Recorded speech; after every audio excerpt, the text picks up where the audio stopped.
ဒုတ်ဂျာကပရွက်စိတ်တကောင်ကိုတက်လိုက်တဲ့အခါငင်းကားပြားရရှိကြောင်းစာရန်ပေါ်လာလို့လူတွေအာယုံစိုက်လာကြပါတယ်သူကပရွက်စိတ်အကြောင်းပြောပြပေမဲ့လူတိုင်းအတွက်မလောက်ပါဘူးအဲ့ဒီအချိန်မှာလူကြီးဟောင်းဖြစ်သူကပရွက်စိတ်ဘူးကိုလူယူသွားပြီးလူအုပ်ကသူ့ကိုဝိုင်းလိုက်ကြပါတယ်တစ်ဖက်မှာလည်းအဖွားအိုတယောက်ကိုရိုက်နှက်နေတဲ့လူရန်ကားတယောက်ရှိနေလို့ဒုတ်ဂျာကဝင်လုံးပြီးသူ့လက်မှာကပ်နေတဲ့ပရွက်စိတ်တကောင်ကိုပေးပါတယ်ဒါပေမဲ့အဲ့ဒီလူကငင်းပယ်ပြီးအဖွားအိုကိုပဲတက်ချင်တယ်လို့ပြောပါတယ်ဒုတ်ဂျာကသူဟာဝတ္ထုတဲကဇက်ကောင်နန်ဦးနန်မွန်းဖြစ်မှန်းသိသွားပါတယ်နန်ဦးကဒုတ်ဂျာကိုပြန်ရိုက်ပြီးဒုတ်ဂျာကိုပဲတတ်မယ်လုပ်ပါတယ်ဒုတ်ဂျာကခုခံရင်းနဲ့ဝတ္ထုထဲမှာလူတွေရဲ့စွမ်းရည်တွေကိုဂိမ်းလိုမျိုးမြင့်တင်လို့ရတာကိုသတိရသွားပြီးရထားတဲ့ဒင်းကားပြား300ကို3ကကြွသားစွမ်းအား strength ကိုမြင့်တင်ပြီးနန်ဦးကိုထိုးလို့လိုက်ပါတယ်ဒါပေမဲ့နန်ဦးကလည်းသူ့ရဲ့အမှောင်စွမ်းရည် Grim Dark Awakening ကိုသုံးပြီးဒုတ်ဂျာကိုပြန်အသာစီးရသွားပါတယ်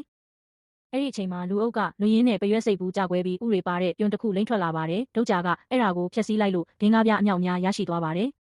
သူကဒင်းကားပြား3 3 3 3ကိုတက်လုံး stamina မှာသုံးပြီးနောက်ထပ်3 3 3 3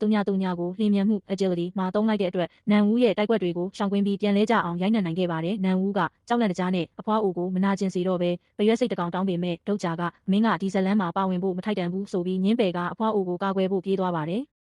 ဒုတ်ဂျာကအဖွားအိုရဲ့လက်ထဲကိုပရွက်စိတ်တကောင်ထည့်ပေးပြီးအချိန်မပြည့်ခင်လက်ကိုစုပ်ပြီးတက်ခိုင်းလိုက်ပါတယ်အချိန်ပြည့်သွားတဲ့အခါကြာရှုံးသူတွေရဲ့ခေါင်းတွေပေါက်ကွဲပြီးတေဆုံးကုန်ကြပါတယ်စိတ်မကောင်းစရာကအဖွားအိုလက်ထဲကပရွက်စိတ်ကလွတ်သွားခဲ့လို့အဖွားအိုလည်းတေဆုံးသွားခဲ့ပါတယ်ဒုတိယအဆင့် mission တရားကိုဖျက်ကျော်ခြင်းဒေါ်ကဲဘီပြန်ပေါ်လာပြီးအသက်ရှင်ကျန်ရစ်သူ19ယောက်ကိုချီးကျူးပါတယ်အခုကတော့နတ်ဖျားတွေ constellations စီကနေစပွန်ဆာဆုလက်ယူရမယ့်အချိန်ပါ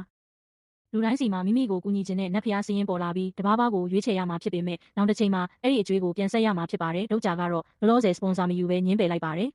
ရုတ်တရက်မြစ်ထဲကတားရဲကြီးကယထာကိုဆွဲချဖို့လုပ်လို့ယထာကြီးတင်းဆောင်းသွားပါတယ်စစ်သားဟောင်းတယောက်ကတကားကိုဖွင့်ဖို့စူးစမ်းနေတာကိုဒုတ်ဂျာတွေ့ပြီးသူဟာဝတ္ထုတဲကဇက်ကောင်ဟွန်ဆန်ဟိုင်ယန်ဆန်ဖြစ်မှန်းသိသွားပါတယ်ဒုတ်ဂျာကဟွန်ဆန်ကိုအထူးစွမ်းရည်သုံးနေတင်ပေးလိုက်လို့ဟွန်ဆန်ကစွမ်းအားကြီး super strength ကိုသုံးပြီးတကားကိုဖျဲပွင့်နိုင်ခဲ့ပါတယ်လူတွေအပြင်ကိုပြေးထွက်ကြချိန်မှာဒုတ်ဂျာကပရွက်စိတ်ဘူးအတွက်ငိုနေတဲ့ကောင်လေးဂီယန်ကိုပါကယ်ထုတ်ခဲ့ပါတယ်သူတို့ပြေးနေတော့ဒုတိယအဆင့် mission ကြေညာချက်ထွက်လာပါတယ်တရားကိုဖျက်ကျော်ရမှာဖြစ်ပါတယ်တားရဲကြီးကတရားကိုရိုက်ချိုးလိုက်လို့အပေါက်ကြီးဖြစ်သွားသလိုဒေါ်ကဲဘီကလည်းအခက်ခဲဖြစ်အောင်ယထာတွဲတွဲကိုချပစ်ပြီးတေဆုံးသွားတဲ့လူတွေကိုဖုတ်ကောင်တွေလိုမျိုးလိုက်လံတိုက်ခိုက်ခိုင်းပါတယ်ဒုတ်ဂျာနဲ့ဟွန်ဆန်တို့ခုခံပေမဲ့အင်အားချင်းမမျှပါဘူးအဲ့ဒီအချိန်မှာဆန်အာကသူမရဲ့စွမ်းရည်ကိုသုံးပြီးအပေါက်ကြီးပေါ်မှာယာယီလန်းတစ်ခုဖန်တီးပေးလိုက်လို့လူတွေလွတ်မြောက်သွားကြပါတယ်ဒုတ်ဂျာကမကြခင်အစိတ်ငွေတွေပြန့်လာတော့မှဖြစ်လို့အနည်းဆုံးမြေအောက်ယထာဘူရာယုံကိုတွားရမယ်လို့ပြောပါတယ်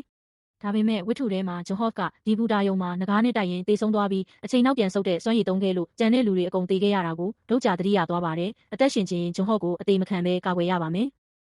တစ်ဖက်မှာတော့ဂျွန်ဟော့ကဓာတ်နဲ့တနက်ကိုသုံးပြီးရန်သူတွေကိုတပ်ဖြတ်နေပါတယ်သူကဒုတ်ဂျာနာကိုလာပြီးနန်ဦးကစောစောစီးစီးမတေရမယ့်လူမင်းပါလုပ်လိုက်တာလဲဆိုပြီးမေးပါတယ်ဒုတ်ဂျာကဘူတာယုံမှာဖြစ်လာမယ့်အရာတွေကိုပြောပြပြီးသူ့မှာအနာ